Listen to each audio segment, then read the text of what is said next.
ഈശോയുടെ സമാധാനം നമ്മുടെ ഹൃദയങ്ങളെ ഭരിക്കട്ടെ. ഇന്ന് നമ്മൾ സംസാരിക്കാൻ ആഗ്രഹിക്കുന്നത് വിറ്റുപേർ 1996 പാലായിൽ വെച്ച് നടത്തിയ ഒരു വൺ ഡേ പ്രോഗ്രാമിൻ്റെ ടോക്കിൻ്റെ ബാക്കി ഭാഗമാണ്. നമ്മൾ 2 പ്രാവശ്യങ്ങളിലായിട്ട് കുറേ ഭാഗങ്ങൾ ധ്യാനിച്ചു. അതിൽ നിന്ന് നമുക്ക് മനസ്സിലായി ദൈവവചനത്തിൻ്റെ ശക്തി, എങ്ങനെ നമ്മുടെ ഈ ഭൂമിയിലെ രാജ്യം എന്താണ്, ആത്മാവിൻ്റെ രാജ്യം എന്താണ്, അതുപോലെ ഈ ലോക വസ്തുക്കളോടുള്ള നമ്മുടെ ആഗ്രഹങ്ങൾ, യഥാർത്ഥ പശ്ചാത്താപം എന്താണ്, മധ്യസ്ഥ പ്രാർത്ഥനയിലൂടെ നമുക്കെങ്ങനെ മറ്റുള്ളവരെ നേടിയെടുക്കാൻ സാധിക്കും എന്നെല്ലാം നമ്മൾ കണ്ടു. ഓരോ സമയങ്ങളിലും നമ്മൾ കേൾക്കുന്ന വചനങ്ങൾ നമ്മുടെ ഹൃദയത്തിൽ ആഴത്തിൽ പതിക്കുവാനും അത് പൂർണ്ണ ഫലം പുറപ്പെടുവിക്കുവാനും കർത്താവ് നമ്മളെ അനുഗ്രഹിക്കണമേ എന്ന് പ്രാർത്ഥിച്ചുകൊണ്ട് നമുക്ക് ഈ വിശുദ്ധ വചനങ്ങളൊക്കെ ശ്രവിക്കാം. അതിനുശേഷം ബ്രദർ പറയുകയാണ്, ഞാൻ ഇന്ന് ഇവിടെ വന്നിരിക്കുന്നത് നിങ്ങളുടെ മധ്യസ്ഥ പ്രാർത്ഥന മൂലമാണ്. മധ്യസ്ഥ പ്രാർത്ഥനയാണ് കർത്താവ് കേൾക്കുന്നത്. 1 കൊറിന്തോസ് 1:10 ഏക മനസ്സോടെ നാം പ്രാർത്ഥിക്കണം. മർക്കോസ് 2:1-12 വരെ 4 പേര് കൂടിയാണ് തളർവാദ രോഗിയുടെ കട്ടിലിൽ പിടിച്ച് മുകളിൽ കയറ്റിയത്. ഏക മനസ്സോടെയാണ് അവർ അത് ചെയ്തത്. അവർക്ക് സംശയം ഇല്ലായിരുന്നു. അപ്പോൾ തളർവാദ രോഗി സൗഖ്യമായി. കർത്താവ് തളർവാദ രോഗിയോട് പറഞ്ഞു, നിന്റെ കിടക്ക എടുത്തുകൊണ്ട് പോകുക. അത് വിശ്വാസത്തിൻ്റെ ശക്തിയാണ്. മധ്യസ്ഥ പ്രാർത്ഥന നടത്തിയാൽ ആ നിമിഷം കർത്താവ് അത് കേൾക്കും. ഇതിൽ പ്രധാനമായിട്ട് പറയുന്നത് എന്താണ്? മധ്യസ്ഥ പ്രാർത്ഥനയുടെ ശക്തിയും അതുപോലെ തന്നെ ഒരേ ആത്മാവിൽ, ഒരേ സ്നേഹത്തിൽ, ഒരേ ഐക്യത്തിൽ നമ്മൾ ഓരോ കാര്യങ്ങൾ ചെയ്യുമ്പോൾ അവിടെ കർത്താവിൻ്റെ പ്രവർത്തനം വളരെ ശക്തമായിരിക്കും എന്നാണ് പറയുക. കാരണം ആ തളർവാദ രോഗിയെ അവർ ഒരുമിച്ച് ഒരേ മനസ്സോടെ ഒരേ ഹൃദയത്തോടെ ഒന്നിച്ചാണ് ആ മുകളിൽ കയറ്റിയതും അവിടെ നിന്ന് താഴേക്കിറക്കുന്നതും. അതിലൂടെ ഈശോ അവരുടെ വിശ്വാസം കാണുകയാണ്. അവരുടെ ഒരുമയെല്ലാം കണ്ടിട്ട് ഈശോ അവരുടെ അത്ഭുതങ്ങളും അടയാളങ്ങളും പ്രവർത്തിക്കുകയാണ്. അതുകൊണ്ടാണ് നമ്മുടെ കർത്താവ് നമ്മളോട് പറയുക, മത്തായിയുടെ സുവിശേഷം 18:18-20 വരെയുള്ള തിരുവചനത്തിൽ, 2-3 പേർ എൻ്റെ നാമത്തിൽ ഒരുമിച്ച് കൂടുമ്പോൾ അവരുടെ മധ്യേ ഞാൻ ഉണ്ടായിരിക്കും. നമ്മൾ ഒരു വ്യക്തി നല്ല ഈശോ പറയുക, 2-3 പേർ എൻ്റെ നാമത്തിൽ ഒരുമിച്ച് കൂടുമ്പോൾ, ആ ദൈവസ്നേഹത്തിൽ നമ്മൾ ഒരുമിച്ച് കൂടുമ്പോൾ, ക്രിസ്തുവിൻ്റെ ഐക്യത്തിലും വചനത്തിലും നമ്മൾ ഒരുമിച്ച് ഒരേ ആത്മാവിലായിരിക്കുമ്പോഴെന്താണ് കർത്താവിൻ്റെ പ്രവർത്തനം വളരെ ശക്തമാണ്. വേറെ എപ്പോഴും പറയാറുള്ള വചനമാണ് 1 കൊറിന്തോസ് 1:10 നമ്മളെല്ലാവരും ഒരേ ആത്മാവോടും ഒരേ സ്നേഹത്തോടും ഒരേ ഐക്യത്തോടും കൂടി ക്രിസ്തുവിൻ്റെ സന്തോഷം പൂർണ്ണമാക്കുവിൻ. അങ്ങനെ വരുമ്പോഴാണ് ഈശോയുടെ സന്തോഷം പൂർണ്ണമാകുന്നത്. അങ്ങനെ വരുമ്പോഴാണ് മധ്യസ്ഥ പ്രാർത്ഥനയുടെ ശക്തി വർദ്ധിക്കുന്നത്. മധ്യസ്ഥ പ്രാർത്ഥന നടത്തിയാൽ ആ നിമിഷം കർത്താവ് അത് കേൾക്കും. യോഹന്നാൻ 9:31 പാപികളുടെ പ്രാർത്ഥന ദൈവം കേൾക്കുകയില്ല. യെശയ്യാ 59:1-5 വരെ, യെശയ്യാ 65:24 പാപത്തിൽ നിന്നും വിട്ടുപോയാൽ വിളിക്കും മുൻപേ നമ്മുടെ പ്രാർത്ഥന കർത്താവ് കേൾക്കും. എല്ലാ തരത്തിലുമുള്ള മ്ലേച്ഛതകളിൽ നിന്നും വിട്ടുപോയാൽ കർത്താവ് നമ്മെ സ്പർശിച്ചിട്ടുണ്ട്. ഈശോ വന്നാൽ പിന്നെ പാപം ചെയ്യുവാൻ സാധിക്കുകയില്ല. 1 യോഹന്നാൻ 3:6-9, 1 യോഹന്നാൻ 5:12-18. പിന്നെ കർത്താവിൻ്റെ കൃപയാണ് നമുക്ക് കിട്ടുന്നത്. നമ്മുടെ പ്രാർത്ഥനകൾ പലതും ദൈവസന്നിധിയിൽ എത്താത്തതിൻ്റെ കാരണം എന്താണ്? നമ്മൾ ആ പാപത്തിൻ്റെ ബന്ധനത്തിലാണ്. ആ ബന്ധനത്തിൽ, പാപത്തിൽ നമ്മൾ കിടന്നുകൊണ്ട് പ്രാർത്ഥിക്കുമ്പോൾ നമ്മുടെ പ്രാർത്ഥന ദൈവസന്നിധിയിൽ എത്തുകയില്ല എന്നാണ് വിശുദ്ധ ലിഖിതം നമ്മളോട് പറയുന്നത്. അപ്പോൾ നമ്മൾ എന്ത് ചെയ്യണം? ഈ പാപത്തിൽ നിന്നുള്ള ഒരു വിടുതൽ നമ്മൾ ആഗ്രഹിക്കണം.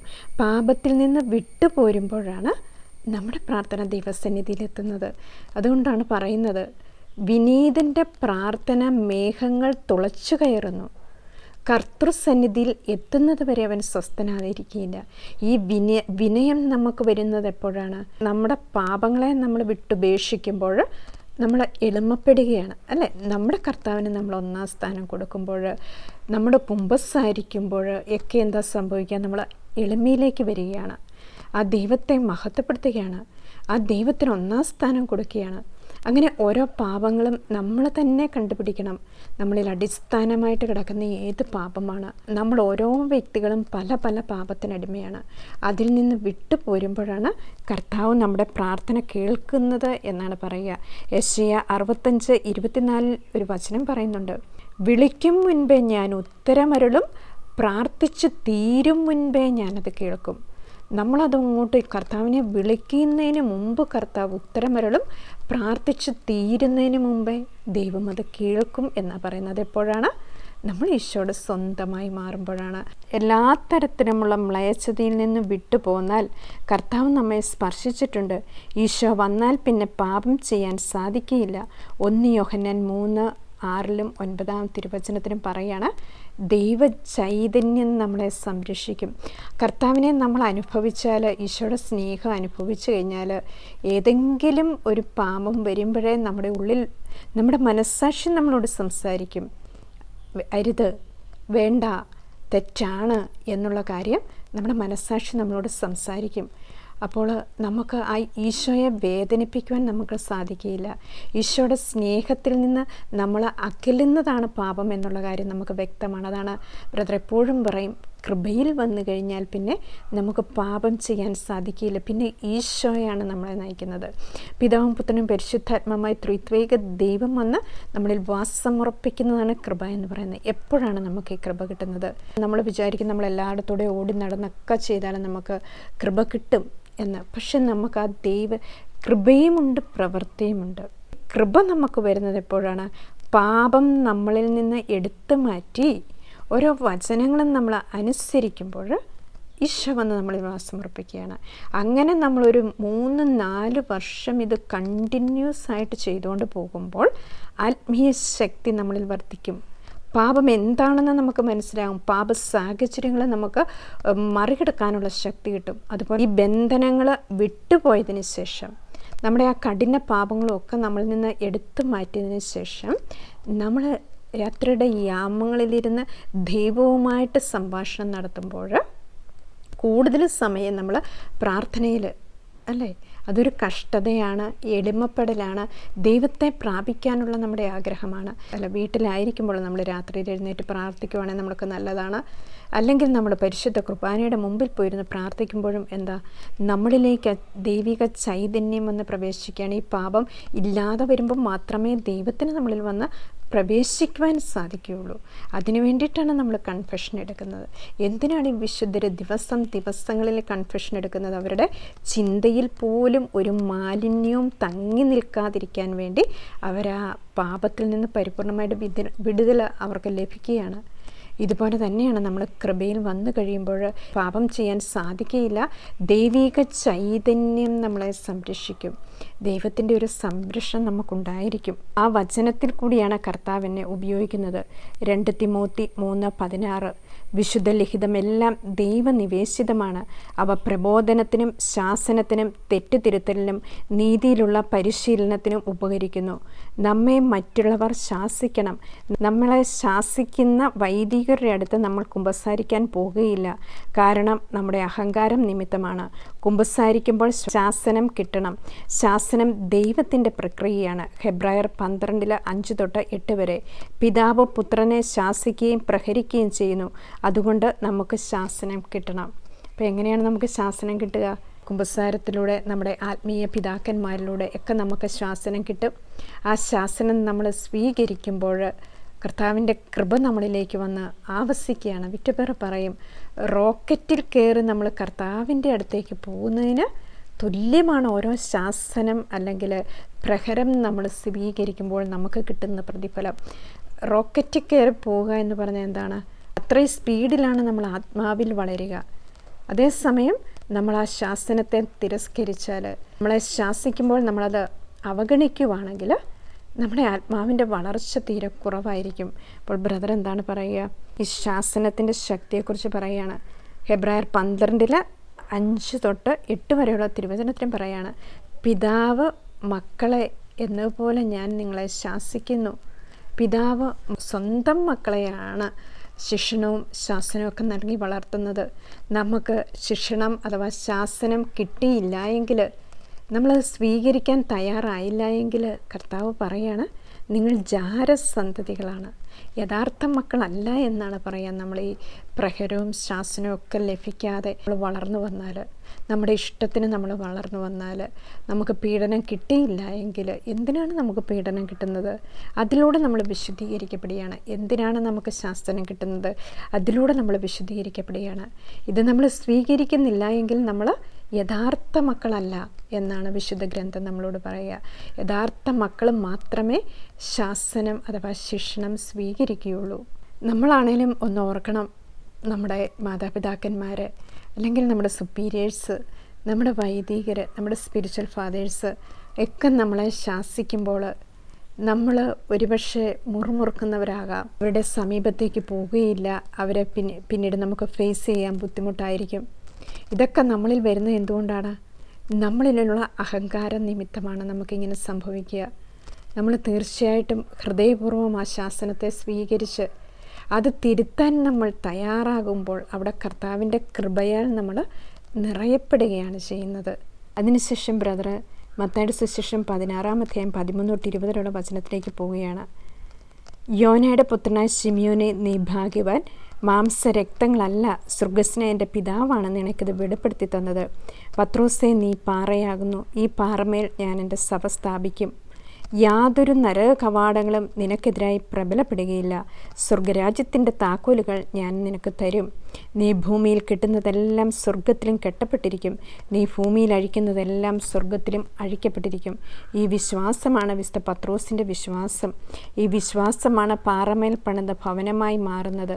മത്തായി 7:24-25.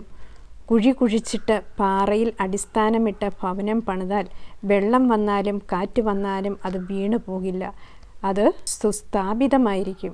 സങ്കീർത്തനം 119:89. വചനം എന്നും സ്വർഗത്തിൽ സുസ്ഥാപിതമാണ്. നാം അതിലേക്ക് വരണമെങ്കിൽ വചനം വരണം. വചനം കേൾക്കുമ്പോഴാണ് നമുക്ക് പാപബോധം വരുന്നത്. ഞാൻ യോഹന്നാൻ 3:3 കേട്ടപ്പോൾ എന്താണെന്ന് നോക്കുവാൻ പോയി. കാരണം നിക്കോദേമോസിൻ്റെ അവസ്ഥയായിരുന്നു. വക്കീലായതുകൊണ്ട് വലിയ ബുദ്ധി ഉപയോഗിക്കും. പഠിച്ചിട്ടുള്ളവർക്ക് ദൈവത്തെ കിട്ടാത്തതിൻ്റെ കാരണം ബുദ്ധിയിൽ കിടക്കുന്നത് കൊണ്ടാണ്. അവരുടെ ബുദ്ധിയിൽ അന്ധകാരം കയറും. എഫേസ്യസ് 4:17-20 പാറമേൽ സ്ഥാപിതമായ ഭവനം എന്ന് പറഞ്ഞാൽ എന്താണ്? നമ്മുടെ ഈ ആത്മീയ ഭവനത്തെക്കുറിച്ച് നമ്മളൊന്ന് ധ്യാനിക്കുക. ഈ ആത്മീയ ഭവനം പാറ എന്ന് പറഞ്ഞാൽ എത്ര അടിച്ചാലും അത് പൊട്ടില്ല, എത്ര വേദനിച്ചാലും അതിനനക്കമില്ല, എത്രമാത്രം പീഡിപ്പിച്ചാലും അത് അതേപടി നിൽക്കും. അതാണ് യെശയ്യ 50-ാം അധ്യായത്തിൽ ഈശോ പറയുന്നുണ്ട്, ഞാൻ എൻ്റെ മുഖം ശിലാതുല്യമാക്കി എനിക്ക് ലജ്ജിക്കേണ്ടി വരികയില്ലെന്ന് ഞാൻ അറിഞ്ഞു.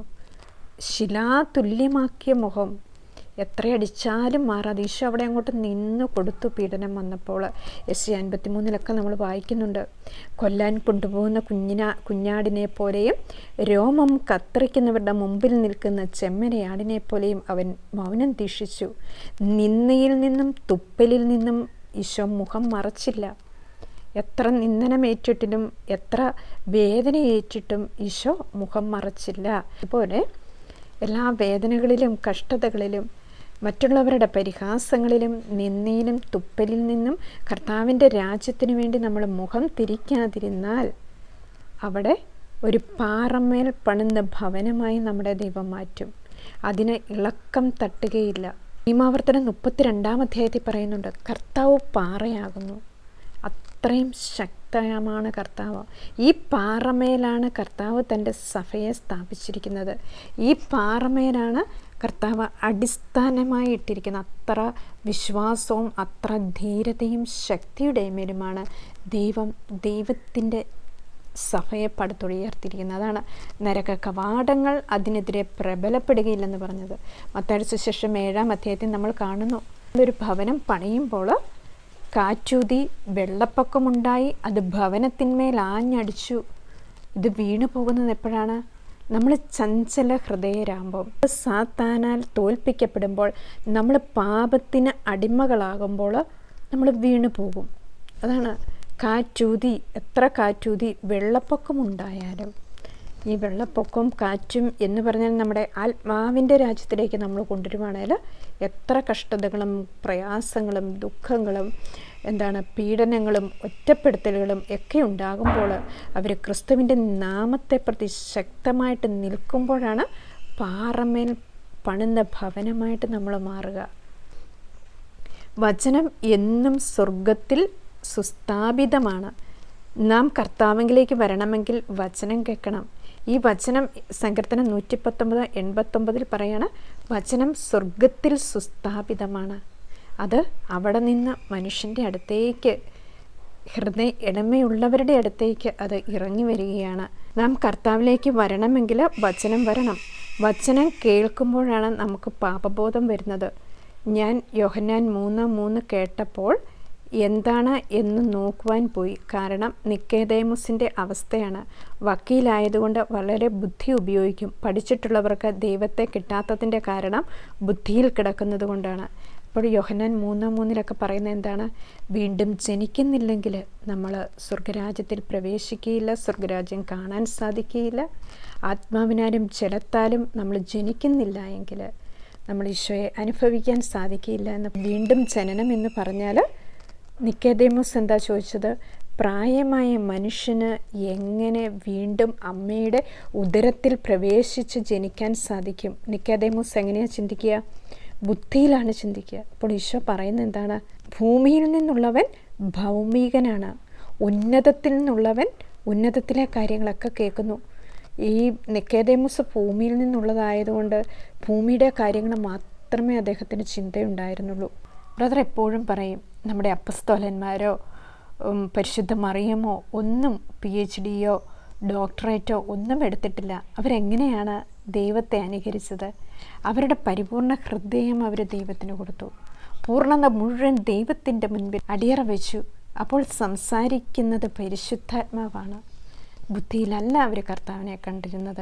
ഈ നമ്മുടെ ബുദ്ധിയിലുള്ള അന്ധകാരത്തെക്കുറിച്ച് ബ്രദർ പറയുന്ന ഒരു വചനമാണ് എഫെസസ് 4:17-22 വരെയുള്ള വചനം. അത് നമുക്കൊന്ന് വായിക്കാം. കർത്താവിൽ ഞാൻ നിങ്ങളോട് ഉറപ്പിച്ച് പറയുകയും സാക്ഷ്യപ്പെടുത്തുകയും ചെയ്യുന്നു, നിങ്ങൾ ഇനി ഒരിക്കലും വ്യർത്ഥ ചിന്തയിൽ കഴിയുന്ന വിജാതിരെ പോലെ ജീവിക്കരുത്.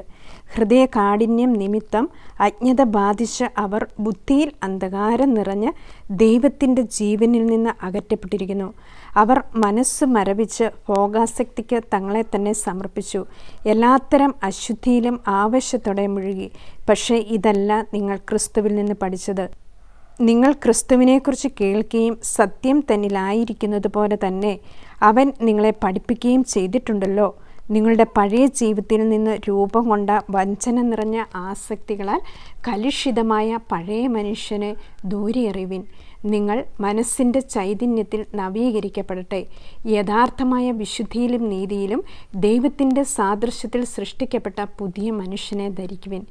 ബുദ്ധിയിൽ നമ്മുടെ അന്ധകാരം നിറയുമ്പോൾ ഭോഗാസക്തിക്ക് നമ്മൾ അടിമപ്പെടും. പല പാപങ്ങളും നമ്മൾ ചെയ്യും. നമ്മൾ പറയേ ഇതൊന്നും സാരമില്ല, എല്ലായിടത്തും ഉള്ളതല്ലേ, എല്ലാവരും ചെയ്യുന്നതല്ലേ. നമ്മൾ പല കാര്യങ്ങളും അഡ്ജസ്റ്റ് ചെയ്യുന്നത് എപ്പോഴാണ്? പല പാപങ്ങളും നമ്മൾ ചെയ്യുമ്പോഴാണ്.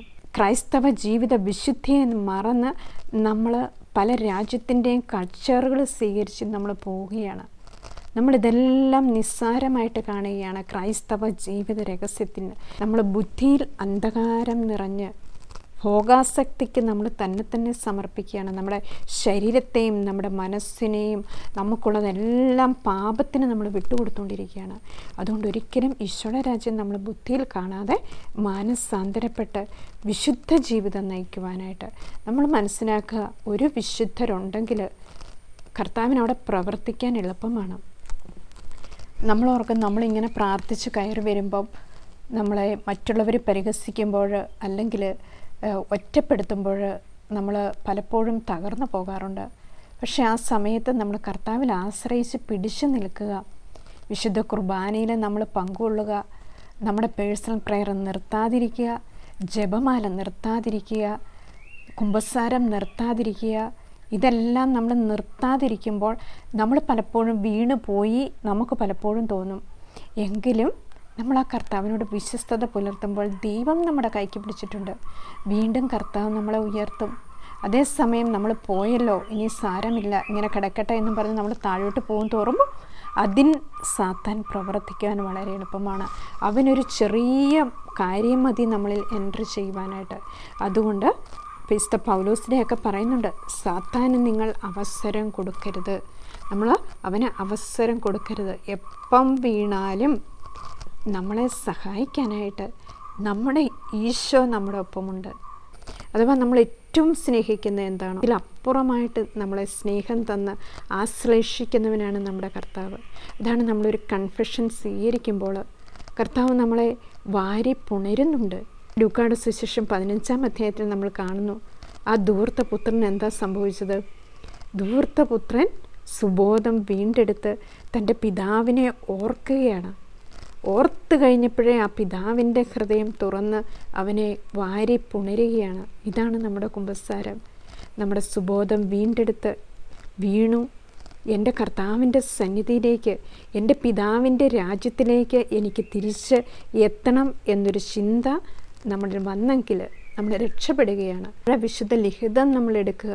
വിശുദ്ധ ലിഖിതങ്ങളിലെ ഏതെങ്കിലും ഒരു വചനം നമ്മുടെ നിരാശയുടെ സമയത്ത്, ഒറ്റപ്പെടുത്തലിൻ്റെ സമയത്ത് നമ്മളെടുത്ത് വായിക്കുക. ആ ഒരൊറ്റ വചനം മതി നമ്മളെ സൗഖ്യപ്പെടുത്താനായിട്ട്. ആ ഒരൊറ്റ വചനം മതി നമ്മുടെ ആത്മാവിന് ആശ്വാസം ലഭിക്കാനായിട്ട്. നമ്മൾ അങ്ങനെയൊന്ന് ചെയ്തു നോക്കിയാൽ നമുക്ക് മനസ്സിലാകുക കർത്താവിൻ്റെ ശക്തമായ പ്രവർത്തനങ്ങളും കർത്താവിൻ്റെ ആത്മാവിൻ്റെ രഹസ്യങ്ങളെക്കുറിച്ചും. അങ്ങനെ നമുക്കും നമ്മുടെ ബുദ്ധിയിലുള്ള അന്ധകാരം എടുത്തു മാറ്റി നിർമ്മലമായ പ്രകാശത്തിലേക്ക് നമ്മുടെ ഹൃദയത്തെ നമുക്ക് നയിക്കാം. അതിനുശേഷം ബ്രദർ പറയാണ്, നമ്മിൽ പാപവും അഹങ്കാരവും ഉണ്ടാകുമ്പോൾ നമ്മൾ കർത്താവിനെ കാണുകയില്ല. ഇതാണ് വിശുദ്ധ പൗലോസ് പറയുന്നത് 1 കൊറിന്തോസ് 2. ലൗകിക മനുഷ്യന് ദൈവാത്മാവിൻ്റെ ദാനങ്ങൾ ഭോഷത്വമാണ്, പരിശുദ്ധാത്മാവിൻ്റെ കൃപകളെല്ലാം ഭോഷത്വമാണ്. ബ്രദർ പറയാണ്, ഞാൻ കർത്താവിലേക്ക് വന്ന ശേഷം ലൂക്കാ 16:16 സ്വർഗരാജ്യത്തിലേക്ക് ഇടിച്ചു കയറാൻ വേണ്ടിയിരുന്ന് പ്രാർത്ഥിക്കുവാൻ തുടങ്ങി. നമ്മൾ വിചാരിക്കുന്നത് സ്വർഗരാജ്യത്തിലേക്ക് ഇടിച്ചു കയറുക എന്ന് പറഞ്ഞാൽ വാതിലെല്ലാം ഇടിച്ചു പൊളിക്കിച്ചു കയറുക എന്നാണ്. പക്ഷേ അതല്ല, എളിമയിൽ നിന്ന് എളിമയിലേക്ക് വരിക. ഇതാണ് 1 പത്രോസ് 5:5-10 വരെയുള്ള വാക്യം. നീ എളിമപ്പെടുക എന്ന് വിശുദ്ധ പത്രോസ് പറയുകയാണ്. തക്ക സമയത്ത് ഞാൻ നിന്നെ ഉയർത്തും, സകലതും കർത്താവിന് കൊടുക്കണം. ഈ എളിമപ്പെടൽ എന്ന് പറയുമ്പോൾ ലൂക്കായുടെ സുവിശേഷം 16-ാം അധ്യായം 16-ാം തിരുവചനത്തിൽ പറയുകയാണ്, സ്വർഗരാജ്യം ബലപ്രയോഗത്തിന് വിധേയമാണ്, ബലവാന്മാർ അത് പിടിച്ചെടുക്കുന്നു. അപ്പം ഈ ബലപ്രയോഗം എന്ന് പറയുന്നത് എന്താണ്?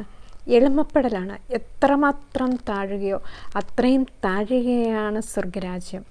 പാപത്തെ വിട്ട് വിട്ട് വിട്ട് വിട്ട് ഈശോയുടെ രാജ്യത്തിലേക്ക് വരുമ്പോൾ സ്വർഗരാജ്യത്തിലേക്ക് നമ്മൾ ഇടിച്ച് കയറുകയാണ്. അത്രമാത്രം ശക്തമായിട്ട് കയറുകയാണ്. സകലതും കർത്താവിന് വിട്ടുകൊടുക്കണം. നമ്മുടെ ഹൃദയമാണ് കർത്താവിന് ആവശ്യം. മത്തായി 11:28-30 വരെ, നിൻ്റെ സ്വത്തല്ല, നിൻ്റെ മിടുക്കല്ല, നിൻ്റെ ഉയരമല്ല, സൗന്ദര്യമല്ല ഞാൻ നോക്കുന്നത്. 1 സാമുവേൽ 16:7 നിൻ്റെ ഹൃദയമാണ് ഞാൻ നോക്കുന്നത്. യോയേൽ 2:12-13 വസ്ത്രമല്ല, ഹൃദയമാണ് കീറേണ്ടത്. ഹൃദയത്തിലാണ് പരിവർത്തനം വരുത്തേണ്ടത്. അതാണ് വീണ്ടും ജനനം. ലോകത്തിലെ ഏറ്റവും മ്ലേച്ഛ വസ്തു നമ്മുടെ ഹൃദയമാണ്. ജെറമ്യ 17:9. ഈ ഹൃദയം കർത്താവ് തൻ്റെ വചനം കൊണ്ട് അടിച്ചടിച്ച് ശരിയാക്കും. അതിനുശേഷം വചനം കേൾക്കണം. നമ്മുടെ ഹൃദയമാണ് കർത്താവിന് ആവശ്യം. മത്തായി 11:28-30 വരെയുള്ള വചനം ആ ഈശോയുടെ ഹൃദയത്തെക്കുറിച്ച് പറയുന്നുണ്ട്. എൻ്റെ ഹൃദയം ലോലമാണ്, ശാന്തമാണ്. ഉണ്ടോ? ആ ഹൃദയത്തെ നമ്മളോട് സ്വീകരിക്കാൻ ദൈവം ആവശ്യപ്പെടുകയാണ്. പിന്നെ പറയാണ്, നമ്മുടെ ഭൗതികമായിട്ടുള്ള ഒരു കാര്യവും ദൈവത്തിന് ആവശ്യമില്ല. നമ്മുടെ വിദ്യാഭ്യാസമോ സൗന്ദര്യമോ നമ്മുടെ തടിമിടുക്കോ നമ്മുടെ കുടുംബ മഹിമയോ ഒന്നും ദൈവം നോക്കുകയില്ല. നമ്മുടെ ഹൃദയമാണ് ദൈവം നോക്കുന്നത്. ആ ഹൃദയത്തിലേക്ക് കർത്താവ് നോക്കുമ്പോൾ അവിടെ നിഷ്കളങ്കതയുണ്ടെങ്കിൽ, അവിടെ എളിമയുണ്ടെങ്കിൽ ഈശോയ്ക്ക് പ്രവർത്തിക്കാൻ വളരെ എളുപ്പമാണ്. ലോകത്തിലെ ഏറ്റവും മ്ലേച്ഛ വസ്തു പ്രവാചകനുള്ള ദൈവം പറയുകയാണ് നമ്മുടെ ഹൃദയമാണ്. ഈ ഹൃദയം കർത്താവ് തൻ്റെ വചനം കൊണ്ട് അടിച്ചടിച്ച് ശരിയാക്കും എന്നാ പറയുക. എങ്ങനെയാണ് അടിക്കുന്നത്? നമുക്ക് ശാസനം ശിക്ഷണം തരും, നമുക്ക് കഷ്ടതകളും ബുദ്ധിമുട്ടുകളും ഒക്കെ തരും. അങ്ങനെ വരുമ്പോൾ നമ്മൾ ദൈവത്തെ വിളിച്ചപേക്ഷിക്കും. അങ്ങനെ കർത്താവ് നമ്മളെ നമ്മുടെ സ്വന്തമായി സ്വീകരിക്കും. അതാണ് നമ്മൾ പഴയ നിയമത്തിലോട്ടും കർത്താവിൻ്റെ സ്വന്തം ജനത്തിൻ്റെ അടുക്കലേക്കും ഒന്ന് പോയാൽ അവിടെ എന്താ സംഭവിക്കുക? ദൈവത്തിന് വേണ്ടി ഒരു ജനത്തെ തിരഞ്ഞെടുക്കുകയാണ്. അതിനുശേഷം ഇവർ പല പാപങ്ങളിലേക്കും പോകും. ദൈവത്തെ മറന്ന് പല വിഗ്രഹാരാധനയിലേക്കും ഒക്കെ പോകുമ്പോൾ അവർക്ക് നല്ല കഷ്ടതകളുണ്ടാവുകയാണ്. ആ കഷ്ടതകളിൽ കിടന്ന് അവർ ദൈവത്തെ വിളിച്ചപേക്ഷിക്കുമ്പോൾ ദൈവം അവർക്ക് പ്രവാചകന്മാരെ കൊടുക്കുകയാണ്. ആ പ്രവാചകന്മാരിലൂടെ അവർ ദൈവത്തെ തിരിച്ചറിഞ്ഞ് വീണ്ടും അവർ കർത്താവിലേക്ക് വരുമ്പോൾ അവർക്ക് സമൃദ്ധി ദൈവം കൊടുക്കുകയാണ്. അതേ കർത്താവാണ്, അതേ വചനമാണ് ഇന്നും നമുക്കുള്ളത്. നമ്മുടെ കഷ്ടതകളിലും നമ്മുടെ വേദനകളിലും ഒക്കെ നമ്മൾ ആ കർത്താവിനെ മുറുകെ പിടിക്കുമ്പോൾ എൻ്റെ നുകം വഹിക്കാൻ എളുപ്പമുള്ളതും ചുവട് ഭാരം കുറഞ്ഞതുമാണെന്ന് ഈശോ പറയുക. ഈശോയുടെ നുകം വഹിക്കുന്നത് എന്താണ്? സമാധാനമായിരിക്കും, സന്തോഷമായിരിക്കും, വിശുദ്ധിയായിരിക്കും. ആ ഹൃദയത്തിലേക്ക്, ആ ലോല ഹൃദയത്തെ സ്വീകരിക്കാൻ അവിടെ നമ്മളെ ക്ഷണിക്കുകയാണ്. അതിനുശേഷം വചനം കേൾക്കണം. റോമ 10:17 വിശ്വാസം കേൾവിയിൽ നിന്നാണ്, കേൾവി യേശുക്രിസ്തുവിനെ പറ്റി മാത്രമായിരിക്കണം.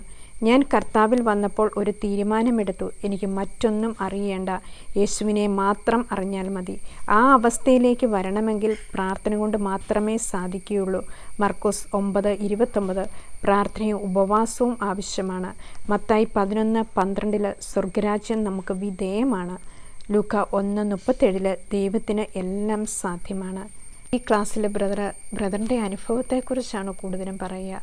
ഇതിൽ അദ്ദേഹം പറയുകയാണ്, അദ്ദേഹം ഒരു തീരുമാനമെടുത്തു. ക്രൂശിതനായ ഈശോയെക്കുറിച്ച് മാത്രം അറിഞ്ഞാൽ മതി. ഈ യേശുവിനെ കേട്ട് യേശുവിനെക്കുറിച്ച് മാത്രം കേൾക്കുക എന്ന് പറയുമ്പോൾ വിശുദ്ധ ലിഖിതത്തിലൂടെ നമ്മൾ കടന്നു പോവുക. വിശുദ്ധ ഗ്രന്ഥത്തിലൂടെ കടന്നു പോകുമ്പോൾ, പ്രാർത്ഥനയിലൂടെ, വിശുദ്ധ കൂദാശയിലൂടെയൊക്കെ നമ്മൾ കടന്നു പോകുമ്പോഴാണ് നമ്മൾ ആത്മീയ ശക്തരായി മാറുന്നത്, പ്രാർത്ഥനയിൽ ശക്തരായി മാറുന്നത്. പാപം വിട്ടുപോകുമ്പോൾ, കുമ്പസാരം എടുക്കുമ്പോൾ ഈ പാപം നമ്മളിൽ നിന്ന് വിട്ടുപോകും. അപ്പോൾ ദൈവത്തിൻ്റെ ആത്മാവ് വന്ന് നമ്മൾ ആവസിക്കും. നമ്മൾ 100 സ്ഥലങ്ങളിലൂടെ ഓടി നടന്നാൽ നമുക്ക് ഈശോയെ ലഭിക്കില്ല. നമ്മൾ പലതിൻ്റെ പിന്നാലെ ഓടിയാൽ നമുക്ക് ലഭിക്കില്ല. നമുക്ക് ലഭിക്കുന്നത് എങ്ങനെയാണ്? യഥാർത്ഥ വചനത്തോടും യഥാർത്ഥ കൂദാശകളോടും നമ്മൾ പരിപൂർണ വിശ്വസ്തത പുലർത്തണം. പല സബ്ജക്റ്റിനെ കുറിച്ച് നമ്മൾ ഇപ്പോൾ ശ്രവിക്കുകയായിരുന്നു. ടിബറിനെ സംബന്ധിച്ചിടത്തോളം അദ്ദേഹത്തിൻ്റെ ബൈബിൾ ക്ലാസ്സുകളിൽ കൂടുതലും ആ സമയത്ത് എന്താണോ ലഭിക്കുക അതനുസരിച്ചാണ് അദ്ദേഹം പറഞ്ഞിരുന്നത്. ഇപ്പോൾ നമ്മളാണേലും കേട്ടതനുസരിച്ച് പല സബ്ജക്റ്റിലേക്ക് നമ്മൾ പോയി. ഏക മനസ്സിനെക്കുറിച്ചും ഒരേ ആത്മാവിലും ഒരേ ഐക്യത്തിലും നമ്മുടെ പ്രാർത്ഥനയെക്കുറിച്ചും വിശ്വാസത്തിൻ്റെ ശക്തിയെക്കുറിച്ചും ബുദ്ധിയിലുള്ള അന്ധകാരത്തെക്കുറിച്ചും പോലെ ശിശുക്കളെ പോലെയുള്ള ഒരു ഹൃദയം നമുക്ക് ലഭിക്കുമ്പോഴാണ് സ്വർഗരാജ്യത്തിലേക്ക് കയറുവാൻ സാധിക്കുക. എത്രമാത്രം എളിമപ്പെടുന്നു, ആ എളിമയിലൂടെയാണ് ദൈവരാജ്യത്തിൽ ഇടിച്ചു കയറാൻ സാധിക്കുക എന്നുള്ള കാര്യങ്ങളെക്കുറിച്ചും എല്ലാം നമ്മൾ കേട്ടു.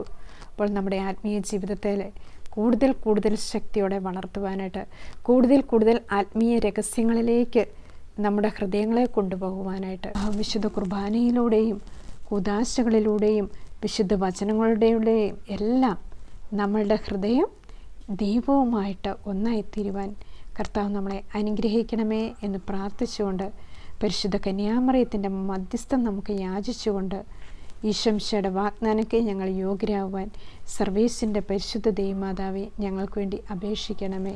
ഈശോമിശിഹായ്ക്ക് സ്തുതിയായിരിക്കട്ടെ. ആമേൻ.